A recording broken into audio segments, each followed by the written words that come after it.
In part B of this question, we're asked to derive an equation for the time it takes pulley A to complete one revolution.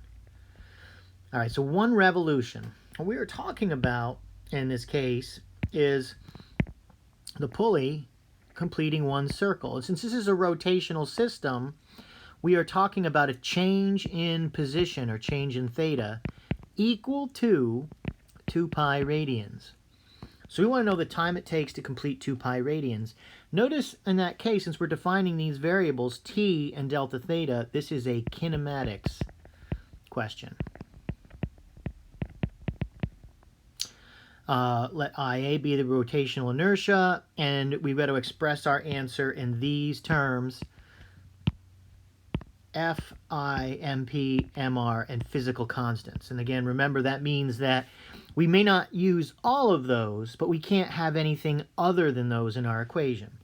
So let's start out with the kinematics equation we have for rotation. And that is theta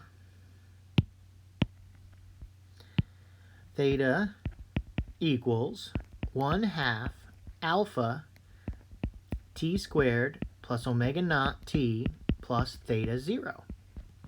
Now it's starting at the beginning, one rotation, and so we're looking at a delta theta of 2 pi. So theta minus theta naught is 1/2 alpha t squared, and that's going to be ta squared. That's the a we're looking for.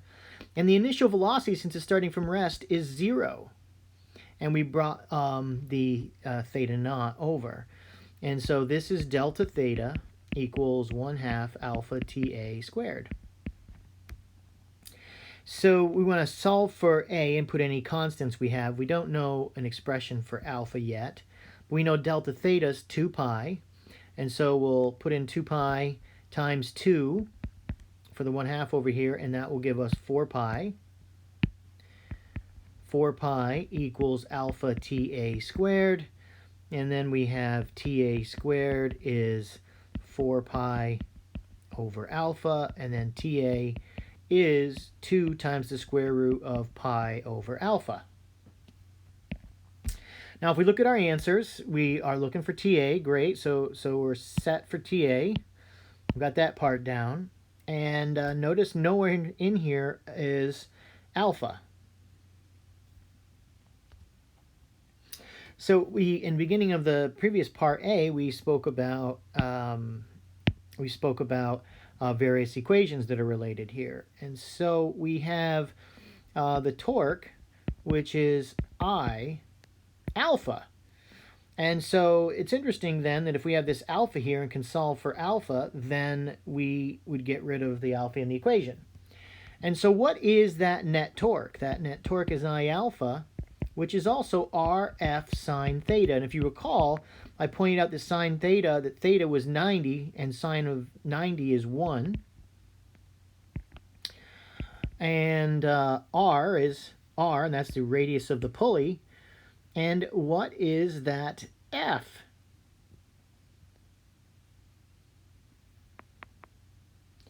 Well, that is the force of the spring, Fs.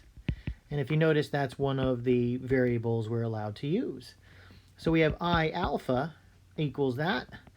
And then we're left with alpha is R pulley Fs over I. And that's the moment of inertia of alpha. So bringing that in over here, that gives us 2 times the square root of pi, and that's pi IA over RP Fs is TA. And so this is our expression for the period of time it takes. So again, we recognize it's kinematics. We write the kinematics equation, solving for the unknown, realizing this is not an acceptable variable. We need to find another equation that might include these other variables that we could substitute in for alpha. And certainly this whole question is about torque, so I alpha, we plug in the quantities and we get that new expression. Part 2 is Is your answer consistent? Is this formula consistent with your answer in part A? Now, what they are looking for here when we do this is to determine whether it predicts the qualitative type of behavior. Now, what we said was in part A that pulley B will take longer and pulley A will take less time because of the moment of inertia. Now, we know they're both experiencing the same force. They both have the same radii. So the only variable here is the moment of inertia. And so what this says, since it's in the numerator, if the moment of inertia is larger, as it is in pulley B, then the time will be larger. If the moment of inertia is less, then the time will be less. It gets there quicker. So the answer is yes.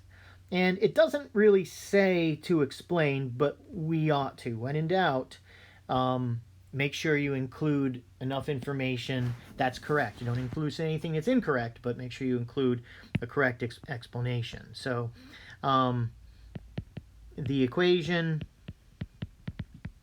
is consistent because as I increases, so does the time it takes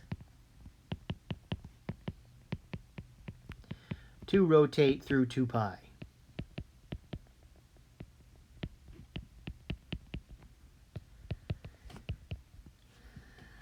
Since pulley B has a greater I, it has a greater T, and vice versa for pulley A. Now, we could say that if people were speaking, we could say vice versa. But in this case, since we're writing something, we want to eliminate any chance for ambiguity. So whereas we might speak this way, we don't want to write it this way. So P has a greater I, it has greater T, period. And we could say similarly